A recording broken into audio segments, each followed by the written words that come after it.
Thanks very much.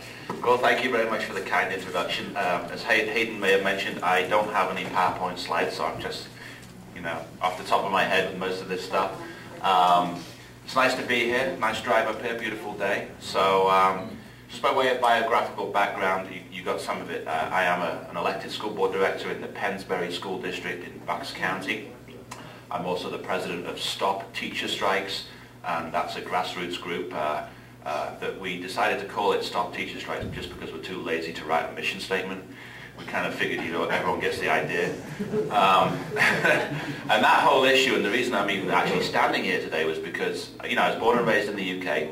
My wife is from New York, and we lived and traveled in different countries and settled in the US in the fall of 2004, right? So we're busy, we're buying a house, getting the kids in local public school. About a year later, there was a teacher strike in my district in Pennsbury.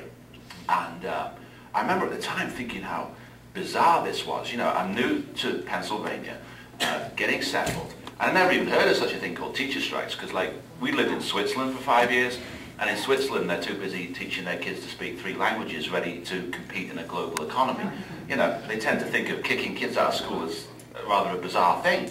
So when this happened in my district, I kind of, what's the expression, I kind of got the hump. So, all the kids were out of school for a month. And the local teachers union, and it's really interesting looking back on it now, when I hear these issues still come up today. When they went out on strike, the local teachers union, in Bucks County, by the way, we have the highest paid teachers in the entire state of Pennsylvania. By far, the highest, if you want to work as a teacher, Bucks County just has the highest salaries. And the local union went out on strike. And I remember them saying, well, the reason we're out on strike is we're not being paid competitively enough salaries and benefits. And I'm thinking, well, you're number 7 out of 500 school districts statewide for highest average teacher salary. What are you talking about, you're not being paid competitively? And and in their world, they were referring to the other districts in Bucks County, the other public school districts. They kind of say, well, they get that and they get that, and therefore we deserve that. And it's real interesting because, I get calls from folks around the state when there's a teacher strike. A lady called me up in Erie County. She said, our teachers are going out on strike next week.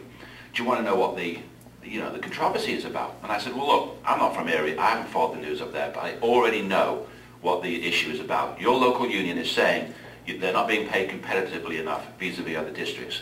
She goes, well, how do you know that? And I'm like, because that's what they always say. It's like the state teachers union. They teach them how to play round robin in the local areas. And I've often wondered, in the private sector, can you imagine how this argument would work? If someone goes to their boss and says, boss, you owe me more money, more benefits and salaries. And the boss would say, well, what's your reason? Well, my neighbor makes more than me and that's not fair. I mean, that's what their argument is. In the real world, the boss would say, well, maybe you should go get your neighbor's job there. And for some reason, because in the private sector, your boss would be like, well, here's how many resumes I've got for your job, here's how much I can afford, there's supply and demand, therefore that's what I'm offering you. If you don't like it, work somewhere else. Yet for some reason, in the public sector, all of that logic and common sense seems to fly out the window. And we use expressions like, a right to strike and a right to have tenure. And these are all just very, very bizarre things that don't seem to make any type of common sense in our public schools. So what happened was, we got together and we've been advocating for a ban on teacher strikes because 37 other states don't allow teachers to strike. I mean, that's just, you say to yourself, well, what is it that is so different about Pennsylvania that we have to have them? And we have more strikes in Pennsylvania than any of the other states, the 13 that allow them. So we're number 1 in the nation for teacher strikes in Pennsylvania, which is kind of not, I'd like to see Pennsylvania be number 1 for a few things, but kicking kids out of school isn't really a statistic that we should be proud of. So we've been advocating for that, and there's House Bill 1369 that is currently sitting in the State House that certainly I encourage you to get on top of your state reps and make sure that they're co-sponsors on that, and if they're not, find out why not. They're probably cozying up to the teachers union. I'll get to that in a second, but what happened was I became a naturalized US citizen in January 2009, and then decided to do something really stupid called run for public office, the kind that doesn't pay you anything, school board. And when I ran for school board, I kind of said to my wife, I'm just going to say it like it is, because if I don't get elected, whatever, I'll do something else with my life. I'm not getting paid for this. So I'm just going to say all the stuff that I think. I remember campaigning on things like, we believe in eliminating the teachers' union's right to strike, we believe in eliminating compulsory union dues for non-members, eliminating payroll deduction of union dues because that's kind of corrupt. And one of my friends said at the time, he said, Simon, you can't actually say that stuff on a campaign trail.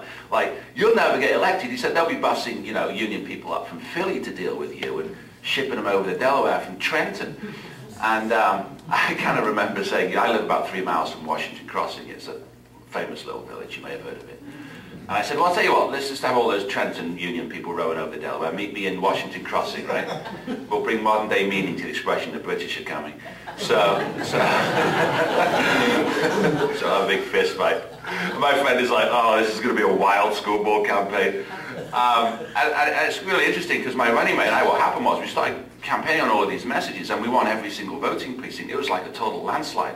And the union side were going completely crazy, going, he hates children, all the stuff that they say, when you're slightly conservative. But we got elected, and last November we just got a couple more guys elected. So now we have the board majority in my school district. And I think it's really important, as Hayden was saying before, if you want to get active, I mean, certainly, run for school board next year. We've got school board elections coming up. And if you're a school board director already and you're not in the majority, find some people, get the cavalry to come and, help you out on the school board, because we spent 2 years in the minority after I got elected. 3 of us got elected in '09, and then 2 more guys came on this last November. And being in the minority kind of stinks, but we would do stuff like when they were negotiating the teachers' union contract. When we were in the minority, they were trying to do all these secret deals behind closed doors where the old guard, the school board directors, would meet with the union in secret, and it would all be, hush hush. Well, we found out about one of these negotiating sessions. Alan, my colleague, and he's now the board president, and we bust into the negotiating session unannounced. And there's the school board president, the old guy, right? It's like seeing 2 of his colleagues bust into the room, and they're all there. And we said, look, we're not here to cause trouble, we just come here to observe. We're elected officials, we just want to observe what's going on so we can report back to our constituents. And the school board president and the vice president and some of the administrators are all sitting there, the union officials are sitting there, there's the state mediator sitting there. We said, right, we're just going to sit in the corner and watch. Well, they all went totally silent. All the union officials picked up all of the papers that they put across the table and ran out of the room. Literally. They just picked up the stuff, like whatever proposals and stuff their demands were, they ran out of the room. And they didn't come back. And the then school board president was horrified. He's like, you're not allowed to be here. And we were wearing our badges. We're elected officials. We've come here to watch. Yes, we are. He's like, I'll call the police. And I'm like, please do. Please. Have 2 of your fellow elected officials arrested for showing up to watch what's going on. Please call the police. I would love to be in the newspaper for that. But actually, our lawyer took him aside and said, Gene, that would be a really dumb idea. If you got Simon arrested, he would enjoy it way too much. So they ran out of the room, and that was actually last summer. And now that we've been in the majority, we actually haven't had another negotiating session with the union. They haven't wanted to schedule one because they know that everything they say and everything they demand, we're just going to publicize it. So we've saved a ton of money in lawyers and negotiating fees because the union don't want to come back in the room. So anyway, so I would certainly encourage you to get some folks on the local school boards. But just by way of sort of background, because I know I'm supposed to be leading into the history of how we got here. And I'm really going to focus on the public sector unions and the teachers union because they're involved in all of the problems that you'll hear about throughout the rest of the day. The issues really go back to 1970 when, for some unknown reason, a then Republican governor, Schweiker, decided to sign a bill that would allow public employees in Pennsylvania to collectively bargain and strike. Prior to 1970, that was not the case. They were, professionals, and they were not, and I don't believe that we should have, by the way, just be upfront, collective bargaining inside our public schools. It's just the whole model just doesn't work. But when that happened in 1970, all public employees, not just school teachers, were allowed to collectively bargain and strike. And the first thing the unions did in the 1970s was there were literally hundreds and hundreds of teacher strikes in Pennsylvania in the 1970s. And the strikes could go on pretty much as long as they wanted. I mean, we were getting kids not even getting the required number of academic days in the 1970s as the teachers union kind of began its climb to political power. So that was the first thing that happened. And in 1970, the law allowed for payroll deduction of union dues. I'll get to that in a few minutes. That's where the school district deducts the teachers' union dues outsourced through their paychecks. It's a bit like, you know, taxation, if you will. The money comes out of the paycheck, and then the school district sends it to the teachers' union. And that item from that law back in 1970 is a negotiable item, and not many school board directors know this. So even though it's in most school district contracts, because it goes back a few decades, every time the contract comes up for renewal, a school board is not required to agree to it. It's negotiable. They can say yes or they can say no. And payroll deduction of union dues is fundamental to everything in education, because that's how they get their power. I'll get to that, the money and all of that in a second. So in 1970, collective bargaining law came in. The strikes were so bad in the 1970s, throughout the early 80s, that the state legislature passed a law in 1992. It took them 22 years to catch up, that tweaked the right to strike just for public school employees. So the 1970 law was all public employees. 1992, which is Act 88, the current collective bargaining law for school employees, that put some brakes in place. It said you can still strike, but the kids have to be guaranteed 180 academic days.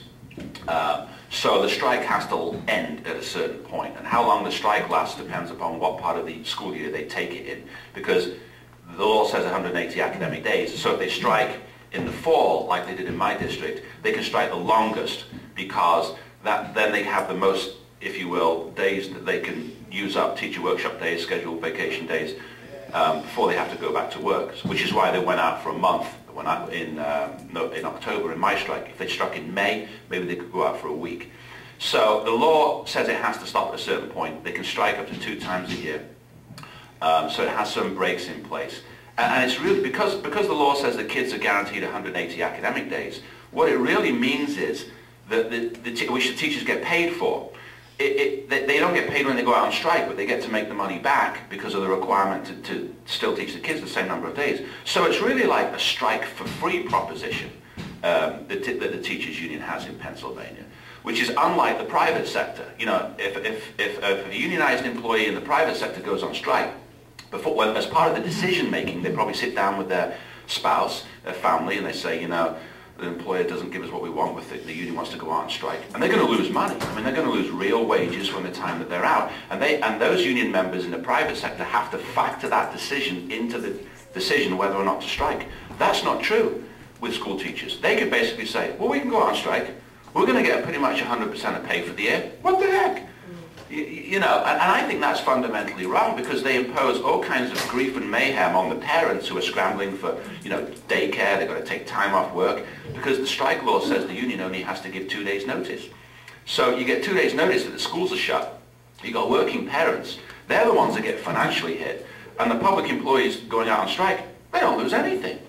And so there's something inherently wrong with allowing a private organization, because that's what the teachers union are, to basically shut down a public learning facility paid for with taxpayer dollars, but, you know, for the benefit of our kids, and they don't lose anything. And so various bills have been put forward. Like I said, we've got House Bill 1369, and you would think, you know, and I'll get to this as well, you know, we've got a Republican-controlled state house, a Republican-controlled Senate, a Republican governor, and the bill is still in committee. Why?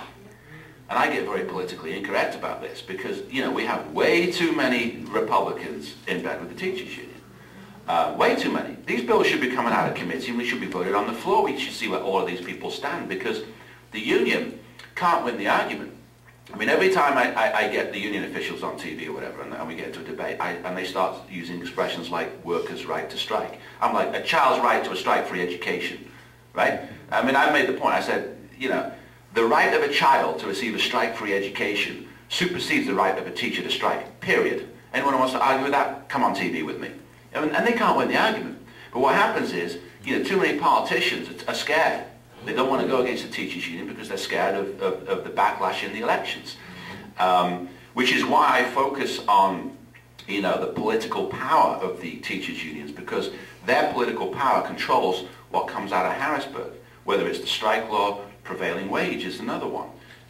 The pension crisis, all of this comes from the massive political power that they exhibit in Harrisburg and obviously in Washington, D.C. So when I talk about things like, you know, compulsory union dues and payroll deduction of union dues, I'm really talking about their political power, because until that is dealt with, it's really hard to get the kind of reforms that would, lower the cost of education to taxpayers and still, preserve resources for our kids. So what happened was that's the strike law. 1970, collective bargaining. 1992, they tweaked it to allow, basically the strike has to end at a certain point, but they get paid 100%. What happened was, just to round out the history of this, in 1970, when they said that the teachers could collectively bargain and strike, or all public employees, they use the word collective bargaining, which is really a misnomer. It's not what it is. I call it what it really is. It's monopoly bargaining. In other words, in a school district, you have one union that represents all of the teachers, right? It's not like you can have 10 elementary school teachers that say, we just want the 10 of us. We like each other. We don't want that lot, PSCA. We just want to do our own thing. The law doesn't allow that. The 1970 law says, it's called in the law exclusive representation, which sounds very posh, doesn't it? Like you're a member of a golf club or something. But what it really means is monopoly bargaining. Once the union gets certified, they're in for all of that group of teachers.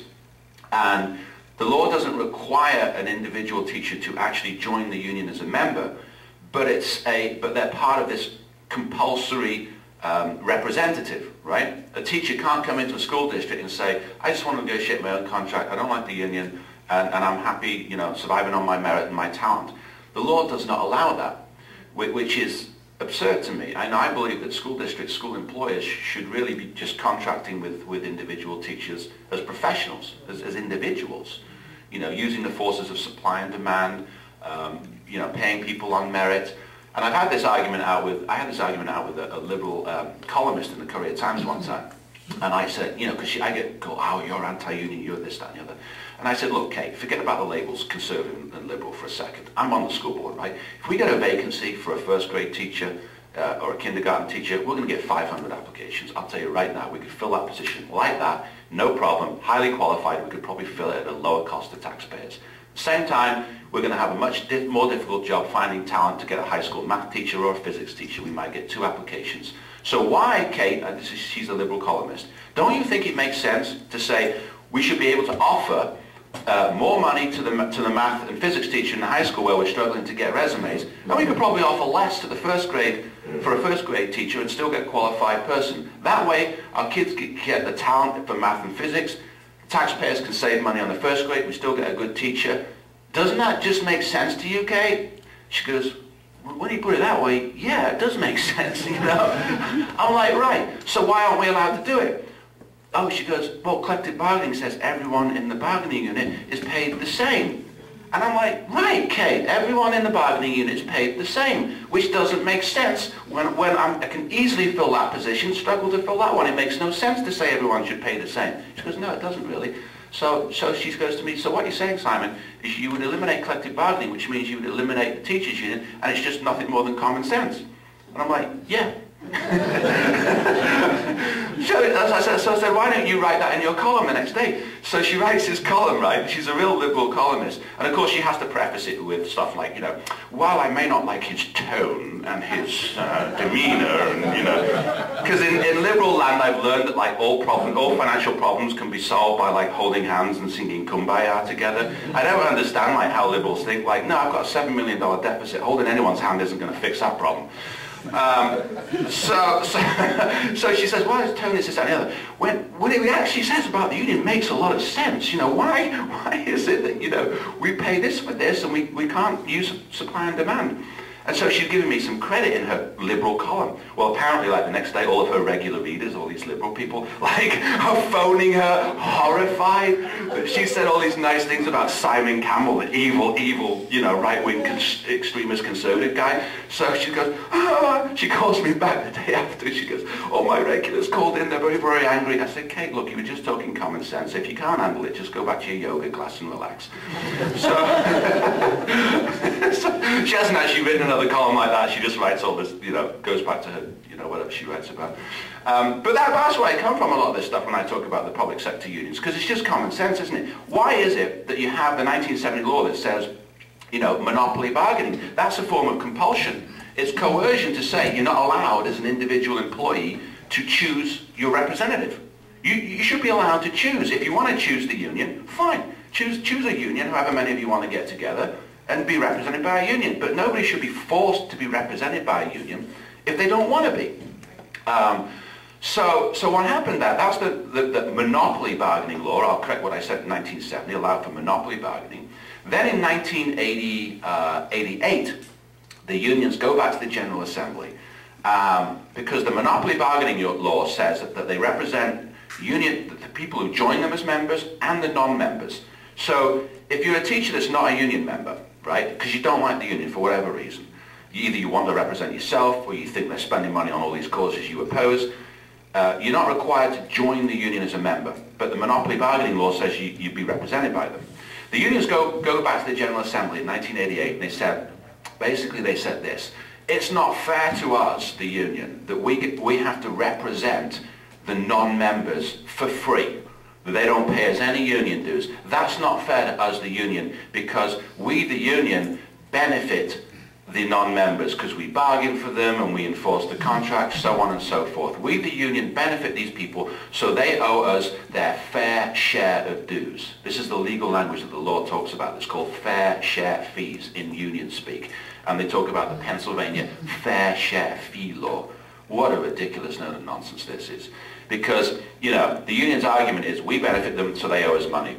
Well, in a free society, who should decide whether a union benefits an individual? The union or the individual?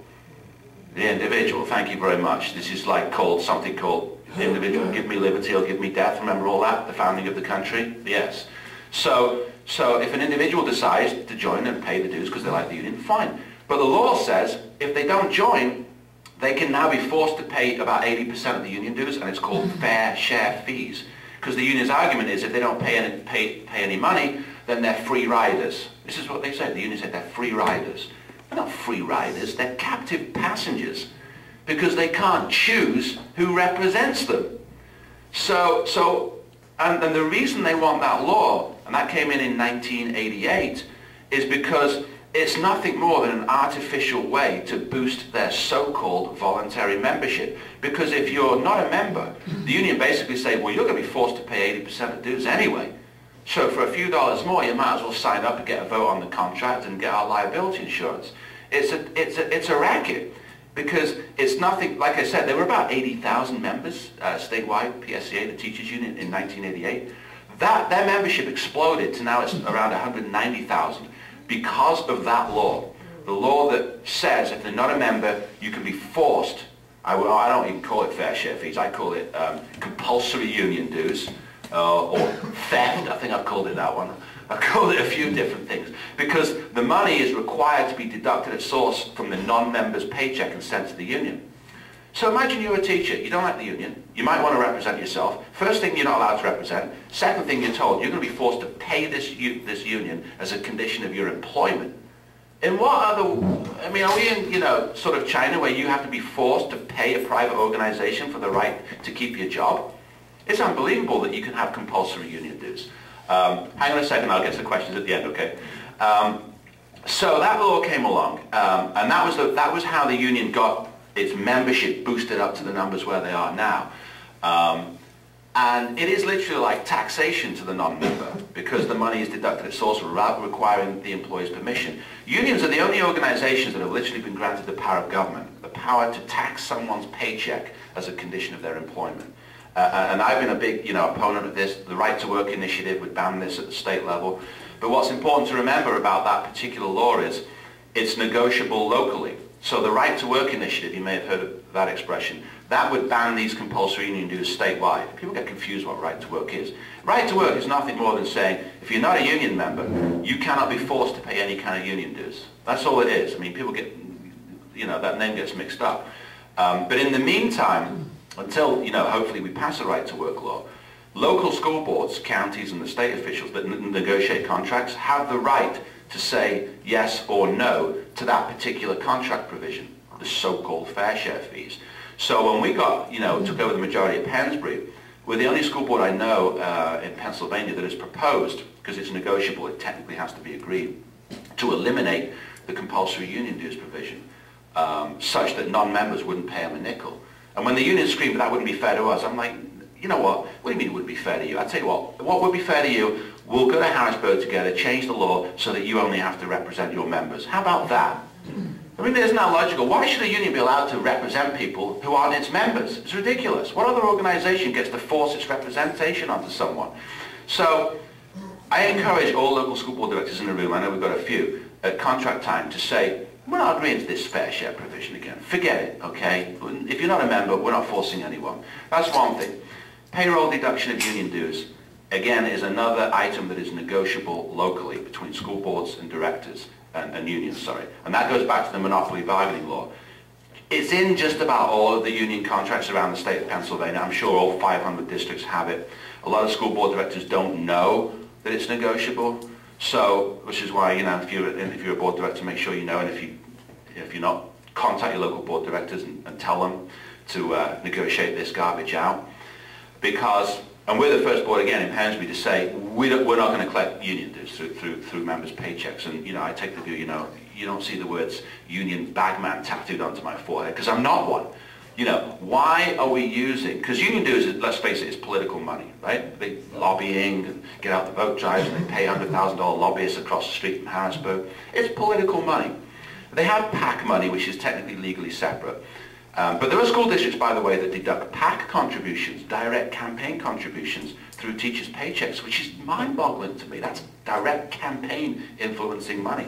Because the payroll department, you know, the human resources director, the people that process and collect all the dues for each individual teacher and send it to the union, that's governmental resources. That's public taxpayer-funded resources involved in the collection and remittance of the union's political money. And it is their money that gives them all of the power in Harrisburg and DC. And they get to use the public to collect this money to pay off the politicians to pass the laws they want. And I'm like, this whole system is just, what is with this? So we proposed at Pennsbury, no, collect your own money. And I said to a teacher once, I was a teacher I was friendly with, I said, you know, how much money are you paying in union dues a year? She goes, oh, I don't know, Simon, it just comes out of my paycheck. And I'm thinking, well, gee, you know, if she had to write a check every month for her union dues, like she does pays her electric bill, she'd know exactly how much money she was spending. She might wonder where half of it goes. Because less than 10% of the union dues stay with the local union. There's three unions, the local, the state, the PSCA, and the national, the NEA. It's a unified dues structure. Typically, less than 10% of the dues stay with the local union. They ship it up the line to PSCA and NEA. So, you know, there was a story a couple of years ago where a school district in Michigan was legally allowed to stop payroll deduction of dues. What happened in that school district was 90 teachers stopped paying the union dues when it was no longer coming out of their paycheck. The union had to start suing its own members in district court to collect their money. And I'm thinking, wow, this is great. Imagine if there was a state law or 500 school boards all stopped deducting union dues through paychecks.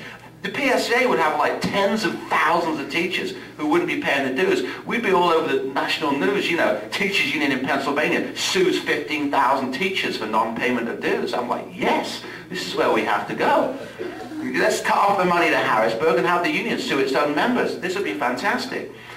So payroll deduction of union dues is really, it's like tackling the political power of the teachers union at its core, because it's money.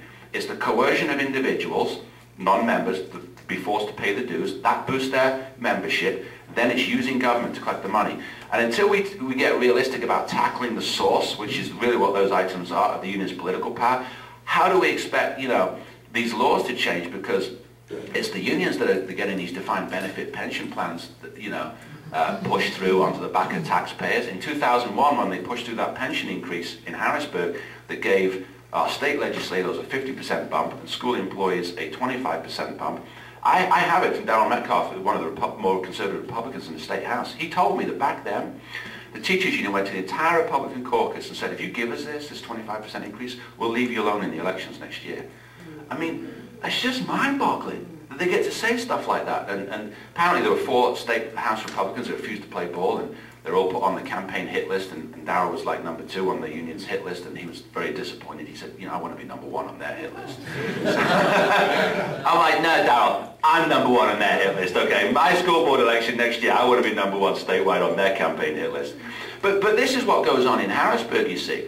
And way too many you know, folks in Harrisburg, practically most of the Democrats, maybe not all of them, but most of them, and way too many of the Republicans are too scared to take on the teachers union on anything. And until we start getting real about holding our state legislators to account for pandering to the teachers union, it's going to be real difficult to get the changes we need, because local school boards have all of these mandates put on them that just increase the cost of public education, that do nothing to improve education. You know, like prevailing wage, for example. We're doing a major renovation project on one of our elementary schools. You know, prevailing wage is going to probably add $1 million onto the back of that construction for no reason. No reason whatsoever. And, you know, in Harrisburg, they can't really, you know, it's like Republican control. Why don't you just eliminate it and let the forces of supply and demand determine what the contractors pay their employees? Why are we in this business of government-mandated prices on the back of my taxpaying constituents? It's because they're all scared to go against the unions. So I think, you know, and this pension crisis that's coming, it's going to just cripple taxpayers. I mean, it's just insane. Who gets defined benefit pensions anymore in the private sector? Guaranteed for the rest of your life till the day you die? No one. Yet for some reason, public employees, you know, through their unions and the power, think that this is their right. Their right to have guaranteed defined benefit pensions. And what's going to happen is, you know, when the school districts are told you've got to fund this bailout, because that's what it is, you know, every dollar that's put into that fund to do the bailout is going to be a dollar that is put onto the back of a taxpayer or comes out of a child's classroom, which to me is immoral. I don't know how you can spend public money on these bailouts, on these pensions, when you're taking it out of our kids' mouths and dumping it on the back of taxpayers. But again, you know, they're too scared to go against the unions. So, you know, when I talk about all of these issues, all of the themes you'll hear throughout the day today, you know, you say, well, why are we in this mess? How do we get here? It's really because we've allowed, the General Assembly predominantly has allowed this private organization to grow its power artificially to such a point where they literally control what goes on in Harrisburg. They control what goes on, in many cases, inside our school districts. I mean, the kinds of deals, you know, that we end up doing as board directors, you know, in executive session where you know, there might be a termination proceeding going on for the most outrageous behavior. And this always aggravates me behind closed doors. You know, it's a legal issue. When we end up cutting a deal where we allow the employee to move out of the district, but we don't touch their teacher certification, which means they go get a job somewhere else, and we agree not to say too much as a referral, simply because the behavior was so egregious and outrageous, we don't want that teacher back in our classrooms. Yet the union is saying they're going to grieve it, which go through as arbitration and potentially through court, and most of the time the union win those grievances, which means the teacher will be back in our classroom. And I sit in executive session with our lawyer and we cut these settlement deals, and I'm like, I wish there was a camera in here. Wish that the parents could see this. I feel like I'm being blackmailed. And our attorney is like, yeah, Simon, you know, but if we don't agree to this thing, they're going to grieve and arbitrate this, and I'll tell you candidly, we're probably going to lose. And the teacher will be back in our classroom, and I'm like, oh God, I can't believe I'm cutting this deal.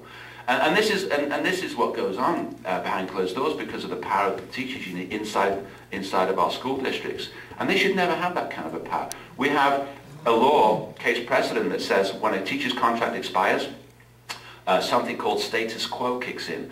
What that means is, because we've got an expired contract in Pensbury with 2 years, the union uses this expression, have you heard it? We're a year, 22 days without a contract. Have you heard this expression? What a ridiculous expression this is. I had to train our local media to stop saying that. I said, look, they're not without a contract. They're working under the terms and conditions of the expired contract. There's no without implies, you know. And I said, first of all, most people in the private sector don't have a contract that guarantees them a job with certain pay raises for the next number of years. So if they're 22 days without a contract and are crying about it, I'm 20 years without a contract. So cry me a river. I mean, what a load of nonsense without a contract. So what happens is, the contract expires, and actually the Bucks County media now start saying they're under the expired contract. It took me about 2 years to train a local beat reporter. So if your beat reporter is saying without a contract, can you just train them? You have to train the media on all of this language. So the law says that all of the salaries and benefits are frozen indefinitely when the contract expires, meaning the salaries are frozen flat. There's no step increases, lane increases. It's a dollar for dollar flat freeze. But so are the healthcare contributions. So like the Chamonix, our neighbouring school district, has been all over the news because they've been striking lately and they pay nothing for healthcare contributions, nada. That goes on indefinitely. So there's no, until such time as a new bargaining agreement is agreed. So it's a bit like the status quo law or case precedent essentially means that every gain the union has made in a contract negotiation from the past is grandfathered in, if you think about it. Because they know going into a negotiation that they can get status quo, the flat line. The law, you can't force a pay cut on them.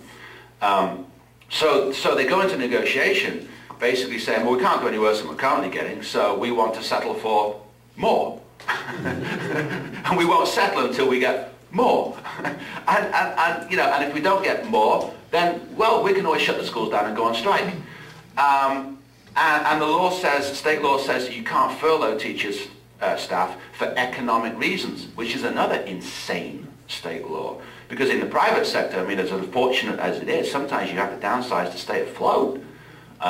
Yet, in the public sector, that's not possible. If you're under financial distress, which most school districts are these days, you are not allowed to furlough teachers for economic reasons. So, and that bill was introduced, I think it was last year, and that's gone nowhere in House bill. Just like the prevailing wage bill goes nowhere. So the status quo law says salaries and benefits are frozen, working conditions are frozen too. This is something else the union has control over. What that means is, if the school board is not allowed to change any working conditions when you're under status quo. And there was a court case a while ago where a school district had changed, I think, the vending machine in the teachers' lounge from like Pepsi to Coke. The union filed a grievance. It went up through the legal process and they won. Because they said, you, the employer, changed the working conditions, you have to change it back because you're under status quo. Insane. We have a situation in my district where the school calendar, the days are all messed up, and the kids have half many days off in November and the spring. And my wife keeps saying to me, Simon, fix the calendar, you're on the school board. These days are a mess. And I know they are, sweetheart. And all the parents want it fixed, and the parents come to school board meetings and say, school board, can you fix the calendar? And I know that legally speaking, we can't change the scheduled calendar days because it would be considered a violation of status quo.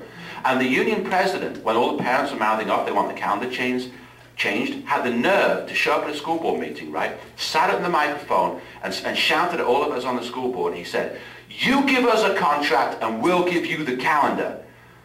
I'm like, someone stop me from slapping this guy. He is basically shouting at us that we don't have managerial authority as the elected governing school board to even change the calendar which would serve our parents' and students' needs. He's shouting at us basically, give us more money and we'll allow you to do it. That's his mindset, and I'm like, oh, don't even get me going at it, because I'm like, you just shot yourself in the foot with every public school parent in our school district, pal. You people are a public relations disaster. I mean, that's the only thing good thing I can say about the union is they've got no idea how they come across in public half the time. I mean, I say to my board colleagues, just let them keep talking. We're just going to absolutely kill them in the elections next year. Because what happens is the public gets so fed up, they call me up and say, Simon, fire all of them. I'm fed up with it. So I'm like, all right. I can't do that. The law doesn't allow it. So then they get mad. I say, go get rid of that local Democrat state rep. He's useless. He panders to the union. So I like to direct people's enthusiasm or their anger to all of these union pandering state reps. But I see we're running slow on time here, so I better go to questions, I think, hadn't I, Hayden, before I get behind on things. So is there any questions, quick? Did I answer it while I was talking? Yeah, Brian. When they're frozen though, or when they're not under contract, they're not moving up in pay on the scale though. Is that correct? No, they're not. It's frozen dollar-wise. Right. Frozen dollar-wise. So that's a big for them. That's a big issue. At least that's something. In their mind, you know, they are. This is their mindset, by the way. There's 3 salary increases that teachers can get. They get, and the media, unfortunately, only reports on one: the cost of living, which everyone in the bargaining unit gets. You know, when you read in the newspaper, teachers were given a 2% pay increase. They're only talking about one piece of the pay increase, the cost of living. Teachers also get a step increase. That means they get paid more money for just sticking around breathing air for another year. And a lane increase if they get educational credits. So, but the media only report the cost of living. We had, in our district a couple of years ago, they agreed 1 year that they would forego the cost of living increase for 1 year. So what that meant was, And they called it a pay freeze. It wasn't actually really a pay freeze. It was only truly a pay freeze for the folks making $98,000 a year at the top step. We have 13 steps at Pensbury, so you can't go any higher. So, and the ones that had the most educational credits. So the cost of living increase only froze them. All the others, they still got the step increase and the lane increase. So dollar-wise, about 50% of our teachers were frozen, 50% were not. But the ones that were frozen took a pay freeze were the highest paid ones, right? So the union is saying, we took a pay freeze in 3 years ago. I'm like, no, you didn't. Only you people making $98,000 took a pay freeze, and they're the ones complaining the most. I took a pay freeze. I'm like, you're on 98 grand a year. Everyone else got a pay increase. What do you mean you took a pay freeze? Give me a break. And they're the ones we're negotiating with. We're negotiating with the folks, because the folks at the top end of our scale, and this is, you should know this if you're a school board director, how the collective bargaining unit is made up determines who you end up negotiating with. Because you're not really negotiating with all teachers. You negotiate with who controls the votes inside the union. So in our district, most of the Step 13 teachers, we've got a lot of older teachers, they have more than 51% of the bargaining unit. And the union won't agree to something unless, because they're a so-called democratic organization, if they don't agree, they don't care if they stick it to the younger teachers, they just want their lot. So we're not actually negotiating with, the new teachers coming out of college, even though they're in the bargaining unit, they don't have the votes in the union. We're negotiating with that lot who think they took a freeze. So you've got to know, as the public, it's good to know this information too. How is the bargaining unit made up? Make sure you know that, and that will help your school board directors. So while they're working under the contract that has expired, what are you doing? Or do you just wait until they come back again? Or are you working toward no contracts and the supply and demand model? Or like, how much of it? Until state law changes, our hands are really tied. I mean, I would love that bill to pass that would allow teachers to be furloughed for economic reasons, because it would fundamentally, aside from the common sense side of it, it would radically change collective bargaining. Because if we have the authority to say, look, you can all, remember, status quo says they're guaranteed flatlined, right? But if we have the authority to say to them, if we have the authority to lay people off, we could go back to them in a negotiating sense and say, look, okay, we understand you can stay on this flatline salary if you want, but we have the right to fire 20 of you. So I'll tell you what, because we're under financial distress, why don't all of you take a 5% pay cut, all of you keep your jobs. If you don't want to agree to that, we'll fire 20 of you. That's why that bill, the furlough bill, I have said that is so common sense, because it would radically change collective bargaining. It would give public sector employers the same right as private sector employers to lay people off, or threaten to lay people off as part of a negotiation. The private sector, they go negotiate. Their employer could say, look, I don't have to fire you people if you don't give me some concessions. So what can we do right now? We can keep shouting at the state Pennsylvania General Assembly. But in the meantime, we're just stuck with status quo. And we really haven't scheduled any bargaining sessions, because our local union kind of gets the idea that they're really unpopular right now in our community. Because one thing I did was mail all the teacher salaries all over town. We put it on the school district website. We were the first school board to list all the teachers and benefits and administrative salaries online on the school district's website. Now, it's public information under the Right to Know law. You'll hear about this later. So anybody can request it and get it, and you can put it on your own website. So I introduced the motion as a school board director when we were in the minority. Let's post it on our website. And 4 of the members of the board said, oh no, that's terrible. That will affect the teachers' morale and blah, blah, blah. And I'm like, what are you talking about? This is public information. How can you suggest that publicizing what is public, it could...